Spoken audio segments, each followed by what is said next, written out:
우리 마음을 전부를 다 들여서 오늘 주의 말씀 앞에 경청하여 듣고 주님의 말씀을 찬양하는 축복된 집회가 되도록 주의 성령이 운행하시며 형제 자매님들 심령과 마음속에 기름 부음을 통해서 은혜를 더해 주시기를 주의 이름으로 기도합니다. 오늘 말씀을 통해서 하나님께서 우리들의 구원을 위하여 오늘 여전히 말씀하시고 계신데, 이런 말씀을 심중 깊이 깨달아가면서 듣고 이 말씀이 나의 구원이 되도록 삶 가운데서 구원을 이루시는 주님을 만날 때 주님께서 먼저 말씀을 주시고 그 말씀을 받은 말씀을 응하게 하고 이루는 것이 구원인 사실, 말씀이 육신이 되도록 온전히 구원을 이루는 사실에 대해서 늘 주님 앞에서 은혜로 누리고 감사하며 감격할 수 있도록 형제 자매님들 심령과 마음에 기름을 부으시길 주의 이름으로 기도합니다. 아멘. 아멘.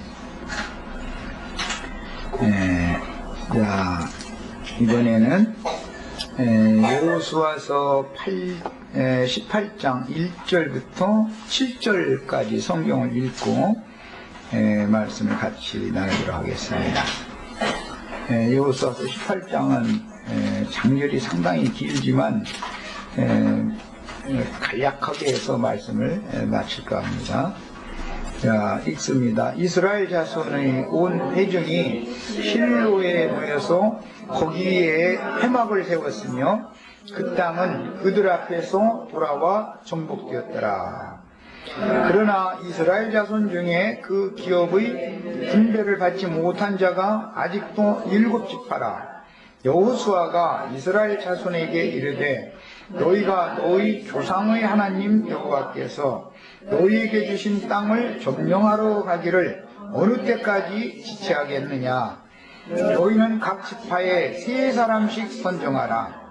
내가 그들을 보내리니 그들은 일어나서 그 땅에 두루 다니며 그들의 기업에 따라 그 땅을 그려가지고 내게로 돌아올 것이라. 그들이 그 땅을 7 부분으로 나누되 유다는 남쪽 자기 지역에 있고 요셉의 족속은 북쪽에 있는 그들의 지역에 있으니 그 땅을 7 부분으로 그려서 이곳 내게로 가져오라. 그러면 내가 여기서 너희를 위하여 우리 하나님 여호와 앞에서 제비를 뽑으리라. 레위 사람은 너희 중에 분깃이 없나니 여호와의 제사장 직분이 그들의 기업이 되며 갓과 루벤과 므낫세 반지파는 요단 저편 동쪽에서 이미 기업을 받았나니 이는 여호와의 종 모세가 그들에게 준 것이니라 하더라. 아멘. 오늘 읽은 말씀은 간략하게 되어 있지만 참 많은 의미를 포함하고 있는 내용들입니다.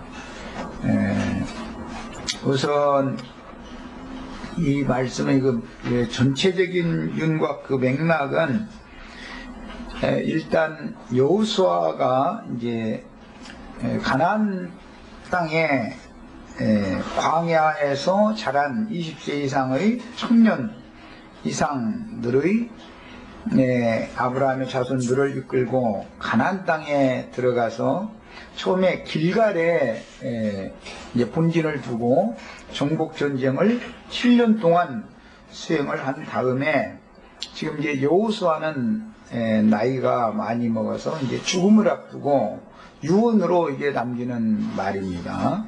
그런데 죽음을 앞두고 마지막 해야 될 일이 뭐냐면 남은 7지파, 즉 오늘 말씀대로 요단 동편에서는 모세에게 이미 르벤, 갓, 므낫세 반지파가 기업을 받았었고, 요단 서편에서는 여호수아를 통해서 유다와 에브라임과 므낫세 반지파가 기업을 지금 현재 받은 상태이기 때문에 기업을 현재 받은 지파는 5지파인 것이고 나머지 7지파는 기업을 아직 못 받은 상태에서 유언의 말을 지금 남기는 중입니다. 그런데 중요한 것은 군진을 5지파에게 기업을 다 준 다음에는 길갈에서 실로로 지금 군진을 옮긴 이야기를 시작을 했어요. 그래서 길갈이라는 말은 잘 아시는 것처럼 가나안 땅에 들어갔을 때 첫 성인 여리고성의 맞은편이었었고, 그곳에 이제 본진을 두고 정복전쟁을 지금 수행을 했는데 1차적으로 정복전쟁이 끝난 상태라는 것이죠. 이런 것은 상징적으로 육신을 입고 세상에 오신 예수의 1차 사역이 끝났다, 그런 뜻이니까 이제 이후로는 당연히 성령의 사역으로 이어진다, 이런 뜻이 되겠습니다. 현재 이제 이런 것을 염두에 두고 이 말씀의 문맥을 잘 이제 살펴보도록 하겠습니다. 실로라는 용어는 뭐 이제 오늘 나눌 말씀이 참 많은데, 창세기 49장 10절과 이사야서에 나오는 표현이요, 이사야 8장 6절, 거기서는 실로아물이라 이렇게 표현을 했고, 신약 성경에서는 소경의 눈을 열어주실 때 침을 뱉어서, 땅이 흙에 침을 뱉어서 그 눈에 발라주시면서 실로암 못에 가서 씻어라, 이제 신약에서는 실로암이라고 번역이 됐어요. 그리고 그 실로암에 망대가 무너진 이야기가 나왔죠. 그래서 이 실로 혹은 실로암, 실로아라고 하는 이 용어는 굉장히 이제 비밀스러운 말입니다, 이것이. 그래서 인명으로도 사용되고, 실로가 오시기까지 이렇게 할 때는 그리스도를 말하는 말이죠. 창세기 49장 10절에서 인명으로도 사용되고, 오늘 본문에서는 실로에 모였다, 그러니까 지명이 되는 것이죠. 자, 그러니까 인명으로 사용할 때 그 인명이 지명이 된다는 것은 그 이름을 가진 자가 그곳을 정복했다라는 뜻이다라는 걸 여호수아서 17장 말씀을 나눌 때 여러 번 강조해서 말씀을 드렸어요. 어떤 사람의 이름이 어떤 성읍의 이름이 되거나 어떤 지역, 지명의 이름이 될 때는 그 사람의 것이 되었다, 그 사람에게로 돌아왔다, 그런 뜻이란 말이에요. 그래서 이제 오늘 그 말씀 1절에 보면 실로에 모인 이야기를 했고, 그 땅은 그들 앞에서 돌아와서 정복되었다, 이렇게 돼 있죠. 땅이 돌아왔다 그랬어요. 그 땅이 돌아왔다라는 것은 사실은 실로께로 왔다, 그 말이죠. 실로의 것이 되었다. 원래는 돌아왔으니까 원래는 그 주인 거였었는데 마귀가 탈취했다가 다시 본 주인에게로 돌아왔다, 지금 이런 말이에요. 그래서 이런 여호수아서 18장 1절에 있는 이 말씀을 완전하게 이해하면은 성경 전권을 관통해서 이해하는 데 도움을 받을 수가 있어요. 육신으로 오신, 예언을 이루기 위하여 육신으로 오신 예수님의 1차 사역이 끝나고 나서 이제 주님께서 제자들을 모든 민족에게 나가서 복음을 전하도록 제자들을 파송을 했는데, 오늘은 예시적인 역사적인 당시의 사건을 기록한 내용이니까, 예시이니까, 즉 예언이니까, 7 남은 기업이 없는 7지파 남은 기업을 힘써서 취하고 남은 안식을 자기 것으로 삼아야 하는 사람들을 위해서 7지파에게서 3명씩을 선정해가지고, 이건 신약에서는 2이나 3이라는 건 늘 증인을 말한단 말이에요. 선정해가지고 남은 땅에, 온 땅에 파송을 해서 그 땅을 우선 여호수아는 지도로 그려가지고 와라. 그러면 실로 여호와 앞에서 내가 제비를 뽑겠다. 이제 내용이 이 내용이에요.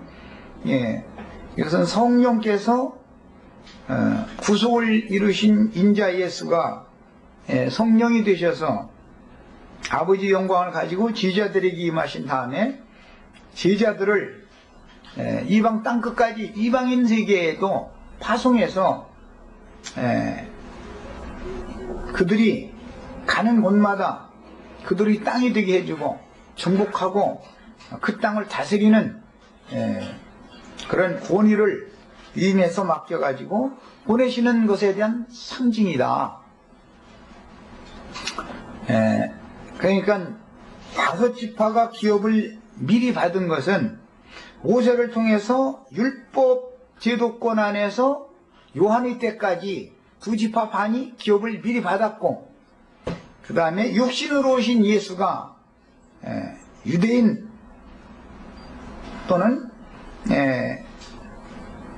그 북쪽에 있는 나머지 이스라엘 사람들 중에서 2지파 반에게 기업을 일단 예수님이 주시고 나서 그 다음에 이제는 유대와 사마리아 땅만이 아니라 땅끝까지 나가서 복음을 전해서 온 땅에 7교회들을 온 땅에 교회들을 세워라 라는 위임을 하시는 것을 상징으로 지금 보여주는 말씀을 오늘 우리가 읽은 겁니다. 자, 이런 큰 윤곽을 가지고 이제 말씀을 세부적인 말씀을 같이 이어나가도록 하겠습니다. 본문에서 이스라엘 자손의 온 회중이 실로에 모여서 거기에 회막을 세웠으며 그 땅은 그들 앞에서 돌아와서 정복되었다. 이렇게 표현이 됐는데, 이 첫 구절의 말씀은 사실은 여호수아서 마치는 24장 끝까지를 예언적으로 지금 보여주는 예언의 시작말이기 때문에, 여호수아가 남기는 마지막 유언의 시작말이기 때문에 매우 중요합니다. 그리고 여호수아는 요단 서편에서 세 지파, 즉 세 지파지만 실제로는 2지파 반이죠. 대한 기업, 남쪽에 유다, 그 다음에 북쪽에는 므낫세 반지파와 에브라임 지파에게 기업을 다 분배해 주고 그 기업은 정복이 이미 되었다 이 말이에요. 그런데 나머지 땅은 아직 정복이 되지 않은 상태로 여호수아가 죽게 되기 때문에 그 이후로 다윗 때까지 7지파가 여호수아가 그 안식을 다 준 게 아니라 7지파의 몫의 남은 안식을 위해서는 여호수아 사후 사사시대로부터 시작해서 다윗 때까지 계속 전쟁을 계속한단 말이에요. 그건 상징이다. 신약성경에는 복음서가 끝나고 나면 사도행전 이후에 로마서에서부터 유다서까지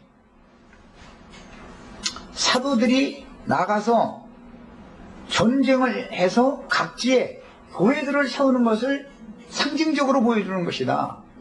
그리고 계시록의 2번째 7교회에게 성령이 말씀하신 내용이 나오는데, 그것은 로마서에서 유다서까지 온 땅에 세운 교회들 중에서 이제는 이기는 자들을 빼내셔서 장자권을 취한 성령과 신부가 오라 하시는 그곳으로 모여서 그곳에서 생명의 양육을 비밀스럽게 받아서 올 익은 곡식으로 추수되어져서 혼인에 들어가는 이기는 자들을 빼내는 이야기는 계시록의 7교회에 나오게 되죠.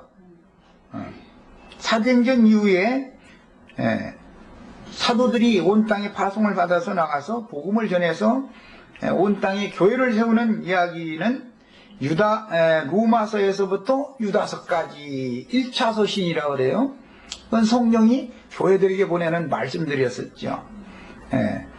그러나 계시록의 2차 서신, 7교회들에게 보내시는 2차 서신에서는 온 땅의 7교회들 중에서 이기는 자들을 떼내는 이야기를 하는 것이다. 이렇게 두 단계로 기록이 되어 있습니다. 그러니까 다윗의 전쟁사로 가면 사사시대가 끝나면 이제 사울 왕이라고 하는 한 징검다리를 거쳐서 다윗 왕 때로 가게 되는데, 왕정으로 간다라는 것은 이제는 왕국이 실현되는 때를 말하는 것이기 때문에, 사도시대가 끝나고 주와 그 그리스도의 나라가 다윗 왕국이 실현되는 것을 그림으로 보여준다. 역사적으로 다윗 왕국에서는 다윗은 전쟁에서 패하는 적이 없죠. 계속 이기기만 하죠. 다윗이 이긴 게 아니라 사실은 다윗이 섬기는 하나님 여호와께서 이기게 해주셨다. 그래서 이제 이기는 자들에 관한 이야기는 사무엘 하로부터 시작해서 다윗 이야기를 넘어가는 것이다. 사무엘상 사울까지는 사울도 블레셋에게 져서 전사당하죠. 그러니까 이제 여호수아가 죽으면 사사시대로 넘어가고, 사사시대가 이제 끝나는 것은 사무엘 때로 끝나고, 사무엘이 사울이라고 하는 왕을 세웠지만 왕정으로 넘어가는 중간 다리가 되는 것이지요.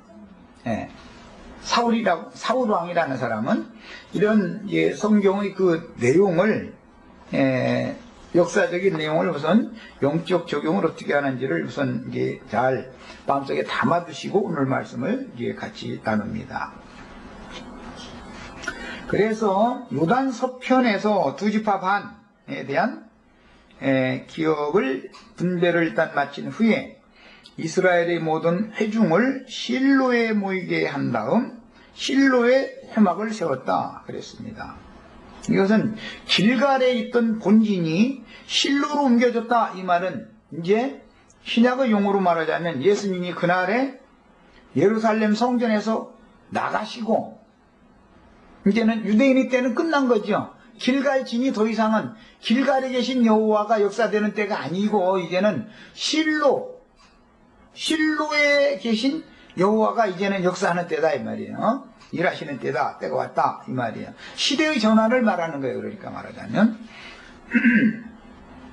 그런데 실로라고 하는 것도 영원하고 완전한 하나님의 거처가 아니죠.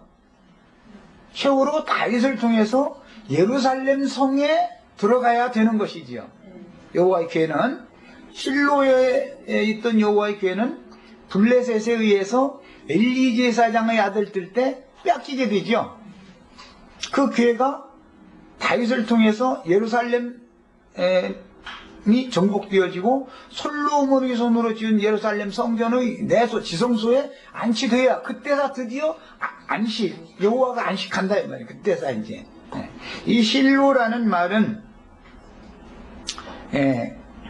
지명으로도 쓰고 인명으로 쓴다 그랬는데, 지명으로 쓸 때는 오늘 말씀처럼 지명으로 쓸 때는 어떤 장소적인 개념일 뿐 아니라 이것은 안식처라는 뜻입니다. 실로를 지명으로 사용할 때는 안식할 처소, 쉬는 처소 그런 뜻이에요. 인명으로 사용될 때는 생수가 흘러간다. 실로라는 말이 사람의 이름으로 사용될 때는 천천히 흐르는 실로와 물 이렇게 번역이 됐죠. 이사야서에서는 실로를 번역할 때 그것은 인명을 번역하는 얘기예요.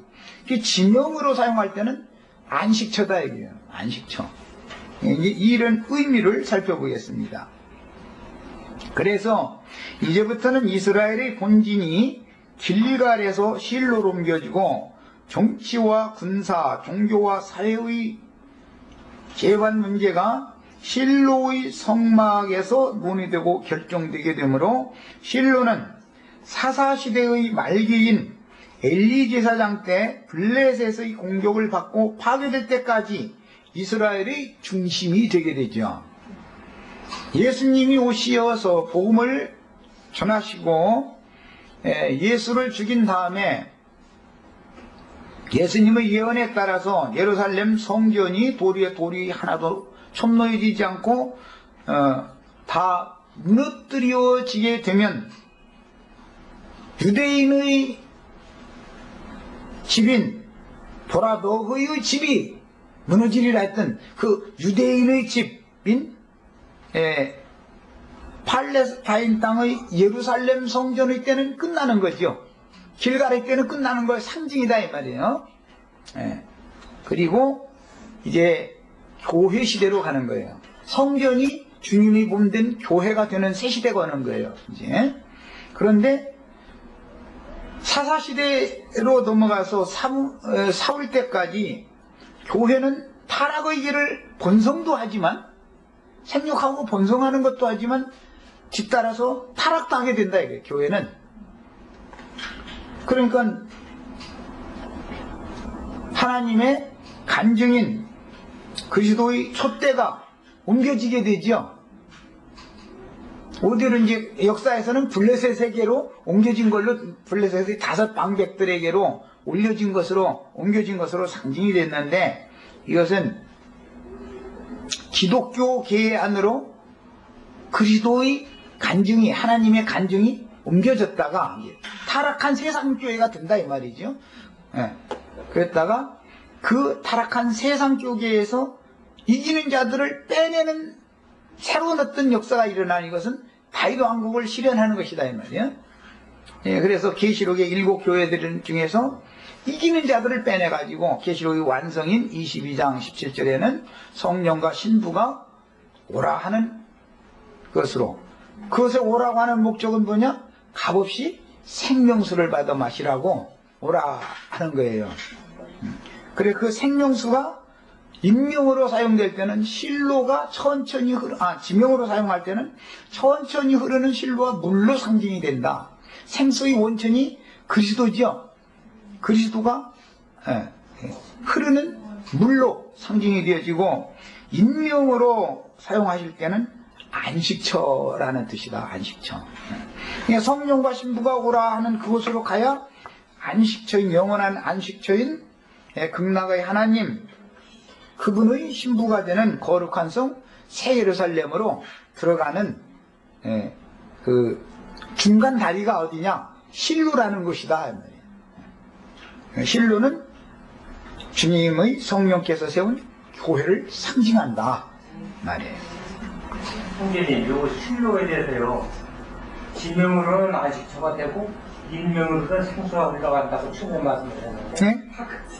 바꿔서 지금 얘기했어요. 임명으로 사용할 때는 생수의 흐름이라는 뜻이고, 지명으로 사용할 때는 안식처라는 뜻이에요. 지명은 무슨 장소를 말하는 거니까 안식처라는 뜻이에요. 사실은 영원한 안식처는 극락의 하나님이신 그리스도, 또 그분의 배필된 교회지요. 거룩한 성 새 예루살렘은 영원한 이제 안식처가 되는 것이고 상징이에요. 그래서 실로라는 건 임명으로 쓸 때는 생수의 흐름을 상징하는 그리스도의 그 영의 흐름을 상징하고, 창세기 49장 10절에서는 실로가 오시기까지 이렇게 말씀이 되었는데, 여기에서는 임명이지요. 그 실로가. 그러나 이사야 8장 6절에서는 이 백성이 천천히 흐르는 실로와 물을 버리고 터진 웅덩이를 쌓으면서 다른 물을 자꾸 마시는 이제 그런 예언이 나왔을 때, 거기서 실로와 물 나올 때 이거 실로를 의미하는 말인데, 이건 지명으로서 이것은 안식처라는 뜻이다. 기본 개념이 이렇습니다. 자, 창세기 49장 10절부터 창세기 49장 10절부터 읽겠습니다. 창세기 49장 10절 그 다음에 25절 이렇게 같이 먼저 읽어봅니다.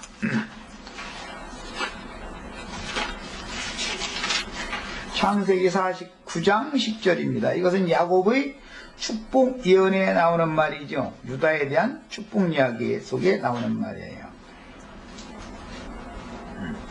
자, 주가 유다를 떠나지 아니하며 통치자의 지팡이가 그 발 사이에서 떠나지 아니하시기를 실로가 오시기까지 이르리니, 여기 실로가 오시기까지라는 말은 예언된 메시아이신 예수 그리스도께서 나의 심령과 마음에 임하시기까지를 말하는 거죠. 문자대로는 먼저 육신으로 오신 예수가, 인자 예수가 자기 땅 자기 백성에 오셨던 것은 유대인들에게 오신 것을 말하는 것이고, 그것은 길갈의 사역이었던 것이고, 이제는 실로가 오시는 것은 주의 성령이 나의 심령과 마음으로 흘러 들어오는 것을 상징하는 말이다, 이 말이에요. 이르리니 그에게 모든 백성이 복종하리라. 그래서 그때까지는 유다의 때다, 이거예요. 유다의 때. 네. 실로가 오시기까지는 유대인의 때다, 이거예요. 실로가 오시고 나면 이방인의 때가 되는 거죠. 이제 시대가 바꿔지는 거예요. 실로가 오시기까지는 길갈의 본질을 두고, 실로가 오시면 당연히 실로의 회막이 실로에 세워지는 것이죠. 그 이후로는. 그러니까 율법 성전은 무너지고 이제는 주님의 새 성전인 교회 시대가 오는 것을 상징하는 것이다, 말이에요. 25절도 읽겠습니다. 이 아버지의 하나님께로 말미암나니 그가 너를 도우실 것이요 전능자로 말미암나니 그가 네게 복을 주실 것이라. 그가 위로 하늘의 복과 아래로 깊은 샘의 복과라고 그랬는데, 여기 깊은 샘의 복이라는 것이 원천의 복이다. 원천의 복. 그것은 에덴 동산 중앙에서 생수가 발원하여 흘렸던 것으로 상징이 되었죠. 에덴 동산 중앙에서 흘러나오는 그 물이 생명강수의 원천이죠. 깊은 샘의 복이라고 그랬는데, 이것은 원문대로 직역하자면 원천의 복이다. 원천의 복. 원천은, 생수의 근원은 여호와의 영이죠. 그리스도의 영이다, 이게요. 그리스도 자신이다, 이게요. 오늘 이런 말씀을 통해서 원천의 복이 우리 형제 자매님들의 마음을 거쳐서 저기 심령 중심에까지 다 흘러가서 성령의 흐름이 이렇게 있기를 바랍니다. 그 다음에 젖먹이는 복과 태의 복이로다. 원천이 흘러 들어가면은 아기를 배 가지고 낳는가 봐. 이제 무슨 말로 연결될지 이해가 되죠? 그 영원한 안식이라는 뜻이요. 안식이라는 말은 원래가 일을 하다가 쉰다, 이런 유대인의 그런 개념이 아니고 극치의 기쁨, 극락을 누린다, 이런 뜻인 거예요. 원래 안식이라는 말은. 그러니까 이제 뭔 얘기를 하려고 하는지 이제 성경이 말하고자 하는 궁극적인 목적이 벌써 감이 싹 오잖아요. 성경이라는 게 참, 그래서 진리를 알아야 돼. 그래서 자, 이번에는 시편 36편 9절을 읽겠습니다.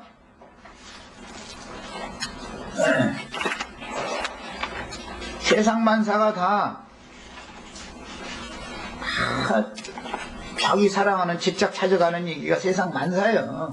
아니, 성경 이야기도 그거고. 인생에서 여자는 제일 중요한 게 뭐예요? 십자를 가는 거죠. 남자는 제일 중요한 게 뭐예요? 장가 잘 드는 거죠. 사람 잘못 만나면 서로가 망하는 거니까 말이야. 그래서 성경의 중심 주제가 뭐예요? 그리스도와 교회가 혼인하는 얘기가 성경의 시작부터 끝까지 얘기죠. 36편 9절을 읽습니다. 36편 9절. 자, 같이 읽습니다. 진실로 생명의 원천이 그 줄을 쳐놓습니다. 주께 있사오니 주의 빛 안에서 우리가 빛을 보리이다. 자, 주님의 빛과 생명의 원천이 또 연관이 되어지고 있죠.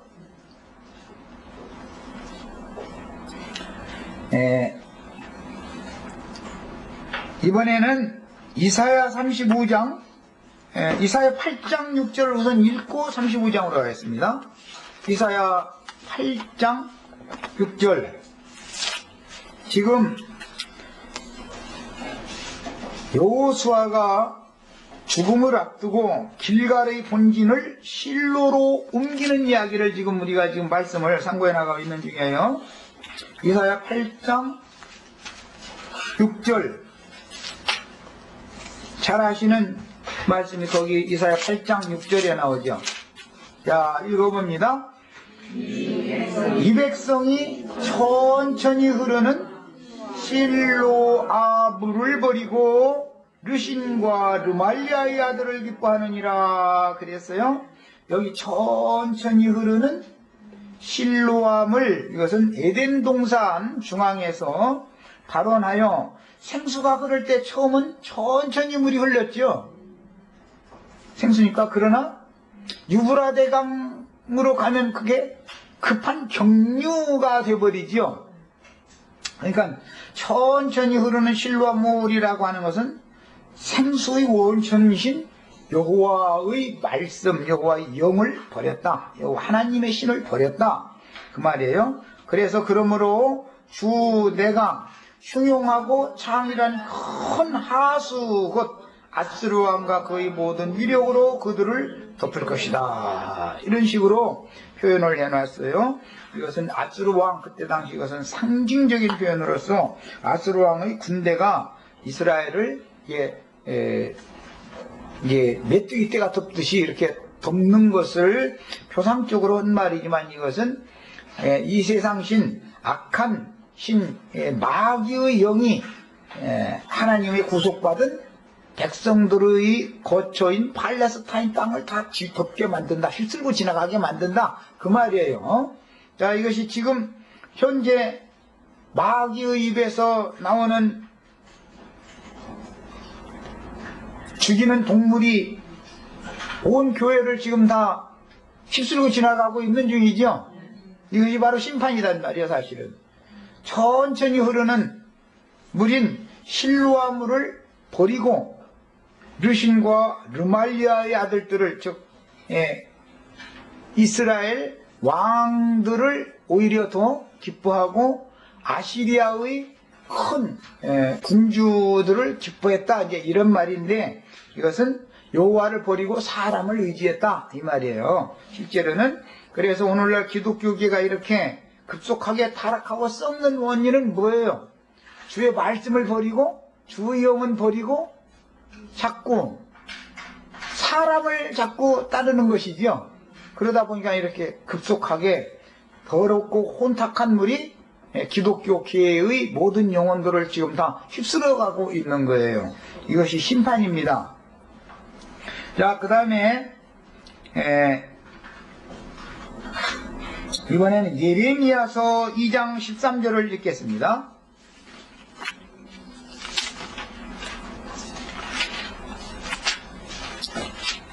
예레미야서 2장 13절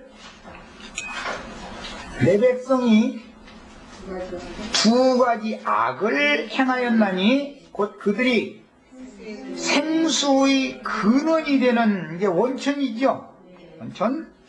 원천의 복이신 여호와의 영, 하나님의 영, 생수의 근원이 되는 나를 버린 것과, 하나님은 영이니까 하나님의 영을 버린 것과 스스로 웅덩이를 판 것인데, 그것은 그 물을 가두지 못할 터진 웅덩이들이다. 지금 기독교계에 각 교파들, 예배당들, 성당들 세운 게 전부 웅덩이들이죠. 물 마시려고 거기 가는 거 아니에요, 다. 생수 마시려고. 그런데 그것은 전부 하나님 보시기에 터진 웅덩이 파고 있는 짓이다, 이렇게 예언을 해놨어요. 그런데 사람이 스스로 판 웅덩이에서는 동물이, 그래서 계시록에서 심판을 하실 때 보면 하나님께서 하늘에서 동물을 각 물샘에다가 타는 귀신의 영을 가진 자들을 보내니까 온 땅의 모든 물샘들이 다 쓰게 되어서 마실 수가 없게 된다 그랬죠. 출애굽기에도 보면 하나님께서 애굽 하수의 물을 마시지 못하게 하려고 하수물이 다 피가 되게 했잖아요. 자, 이번에는 17장 13절을 읽겠습니다. 예레미야서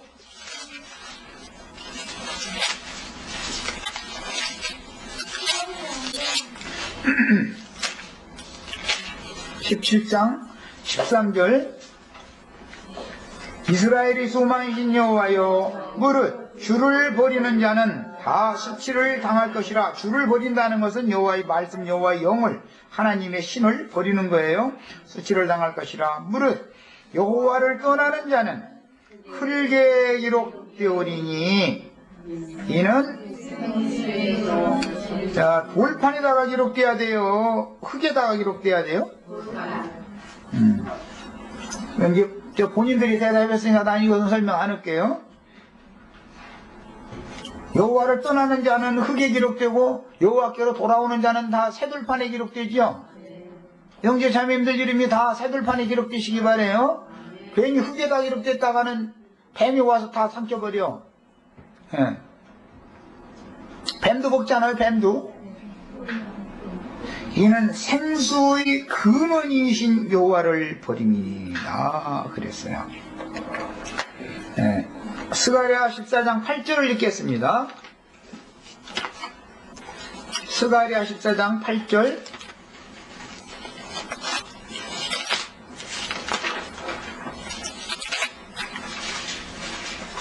예. 1324면에 있어요. 자, 읽습니다. 8절. 그날에 생수가 예루살렘에서 솟아나서 절반은 동으로 절반은 서해로 흐를 것이라. 여름에도 겨울에도 그러하리라. 그래서 이제 여기 나오는 그날에라고 하는 말은 주의 성령께서 지자들을 땅끝까지 파송하는 날이죠. 그래서 이 실로라고 하는 이 실로로, 길갈에서 실로로 진을 옮기고, 실로에서는 7지파를 위해서 그들에게 기업을 주기 위해서 실로의 성막 앞에서, 회막 앞에서 여호수아가 제비를 뽑아서 분배해주는 이야기는, 그것은 어마어마한 예언이다 말이에요. 이런 것을 반드시 마음에 깨달으셔야 되겠어요.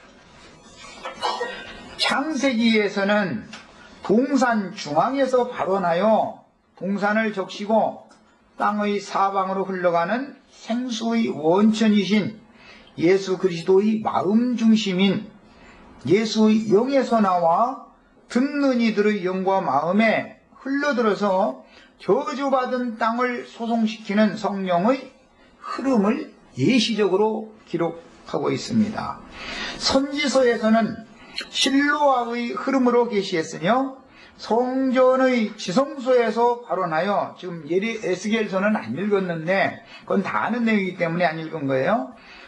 성전의 지성소에서 발원하여 동문으로 흘러서 나와 아라바 바다까지 이르며 생수의 물이 흘러가는 모든 곳마다 모든 생물들을 살리는 것으로 상징되었는데, 주님은 내가 주는 물을 마시는 자마다 다시는 목마름이 없고 그 배에서는 생수의 강이 넘쳐나리라 라고 선언하셨습니다. 그러니까 유대인의 때가 끝나면 이방인의 때, 즉 예루살렘과 사마리아와 유다, 예루살렘과 유다와 사마리아 땅에서는 이제 사역이 끝나는 거예요. 길갈 분진에서의 사역은 끝났다 이 말이에요. 이제는 실로로 진을 옮기는 거예요.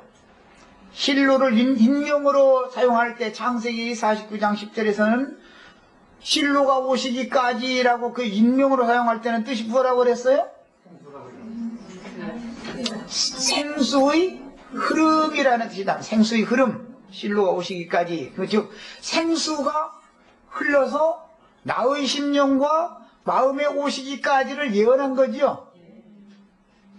그러면 이제 내 마음은 예수님의 안식처가 되고 나는 예수님이 나의 안식처가 되는 것이죠. 그럼 이제 지명으로 사용할 때는 실로와 실로라는 말을 지명으로 사용할 때는 안식처라는 뜻이다. 안식처라는 뜻이다.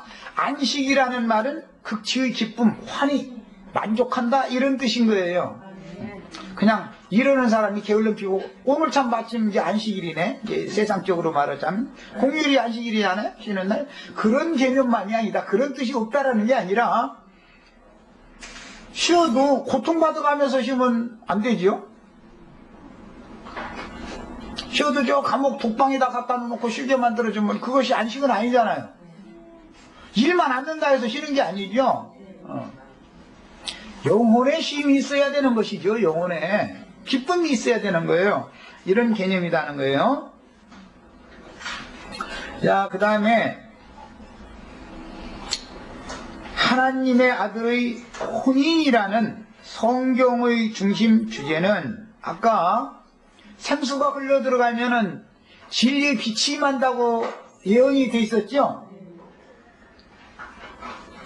하나님의 아들의 혼인이라는 성경의 중심 주제는 구속을 이룬 후에 하늘아버지의 영광으로 지휘자들에게 임하여, 하늘아버지의 영광으로 임한다라는 말은 진리의 빛이 임한다 이 말이죠.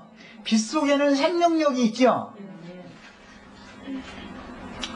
그 진리의 빛이 실로와 물이 천천히 흐르는 실로와 물이 성령이 나의 심령과 마음에까지 흘러 들어온다라고도 되어 있고, 빛이 투과되어서 들어오는 것으로도 상징이 되어지는데, 이렇게 아버지의 영광으로 지휘자들에게 임하여 그 영을 부으심으로 말씀으로 이미 씻음받은 지휘자들과 영적으로 연합을 맺으시고, 세상에서 육신적인 남녀간의 혼인관계는 영적인 남편인 그리스도의 성령과 영적인 아내가 되는 인간의 영혼이 영적으로 연합하는 것을 상징하는 것이죠.